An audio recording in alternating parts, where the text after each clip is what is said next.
Let's start with the rehab of our rolling pins. And why do we want to rehab them? Well, they're sticking, they're rough, they don't really feel that good. This one feels fairly decent, a little spot there. Good heavy rolling pin. This one's longer, had a lot of rough spots. Difference in woods, I think this is a much heavier wood, lighter wood. Grains are a lot closer and tighter on this, it seems. But anyway, what you're gonna need for the rehab, I got one sheet of 400 grit sandpaper, one sheet of 1000 grit sandpaper. Pick these up at the local Ace Hardware, $2.39 a sheet. You're gonna need one sponge loaded with water. We'll need a burnishing tool. I don't have mine here, I can't find it. But what will work just as well is a sharpening steel. One is smooth and flat, or worst case scenario will work just as well. A good round screwdriver that's nice and smooth. The bigger you can get, this is the biggest one I got that's round, but it will work just as well. And one other thing we're gonna need is a chef's knife or any kind of knife with a long blade. This knife's about 25 years old. It's a commercial grade chef knife. It's not, I think we paid maybe $12 for this when we first bought it years ago in the restaurant. But it's outlived its usefulness. We've gone to better knives, but it makes a good scraping tool. And that's the first step we're gonna do. We're gonna scrape down our pin just to remove anything that's stuck to it that we can't see. And we just go like this, just going down it, not putting a lot of pressure on it, but you see what's coming off here? That's what we want to, any bits of flour that are embedded, or it'll remove a little bit of the grease and oil. And you see what's coming out here? You see how much I'm taking off? But I'm not putting hardly any pressure on it. Just giving it a good turn like this. Then we'll flip over, do some on the other end of it. Like I said, this is just a precondition. Get rid of anything that may be stuck to it that won't come off when we wash it, because it's the same as what we used in kindergarten. We made glue, flour, and water. When you're washing the rolling pin, the flour that gets down on it, you can wind up with a little glue on. So anyway, we're just going to do this like this. And you can see what I've taken off there. And I'm not scraping real hard. I'm just trying to get rid of any that may cause any kind of little bump, anything in our rolling pin. And I'm just going lightly over and like this. Now we'll turn around and do the other end. I'm not going to stop here. Now once we've got them scraped down fairly good, we're going to move to our 400 grit sandpaper. I'm going to take it and fold it just halves like this. Then we'll take it, put it around. We're going to start sanding.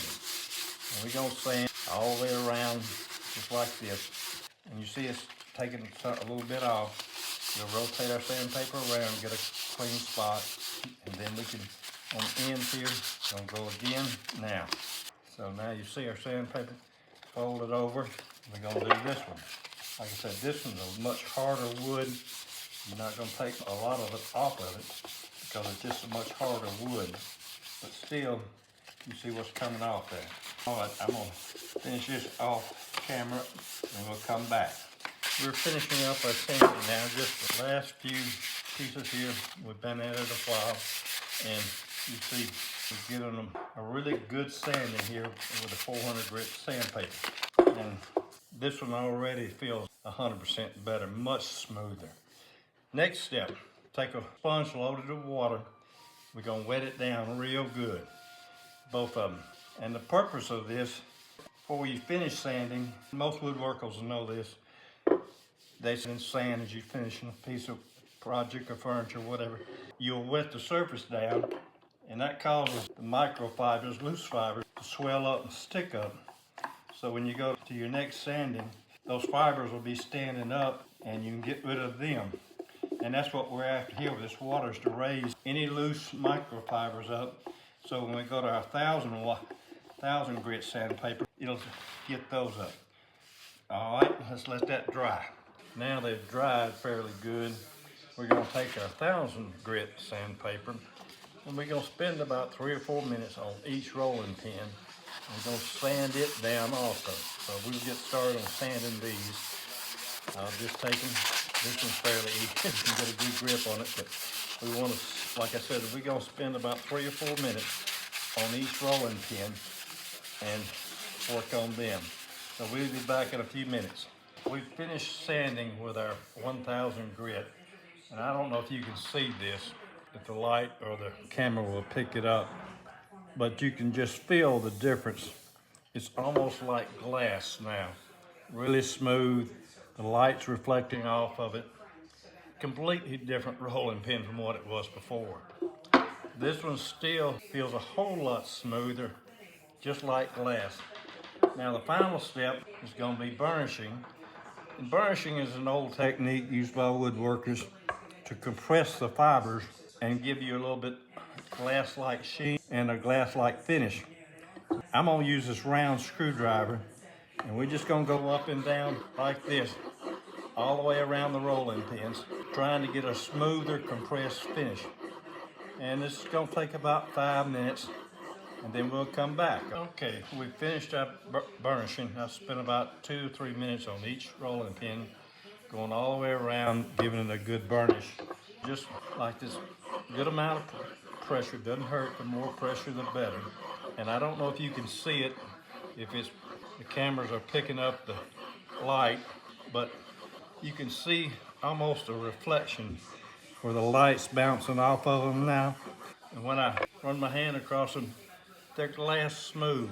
Just completely different surface to the rolling pin. So what I've got here now, this is a dough that we used to make our dumplings with, for chicken and dumplings, English peas and dumplings. And maybe we'll do a video on those later. But one reason I wanted to use this dough is because it is really sticky. It is very loose dough, especially for dumplings. We don't need a hard dough, but it's really sticky and the hardest to roll out. But we're gonna flour everything real good and just see how everything works out. Now, let's take our regular rolling pin.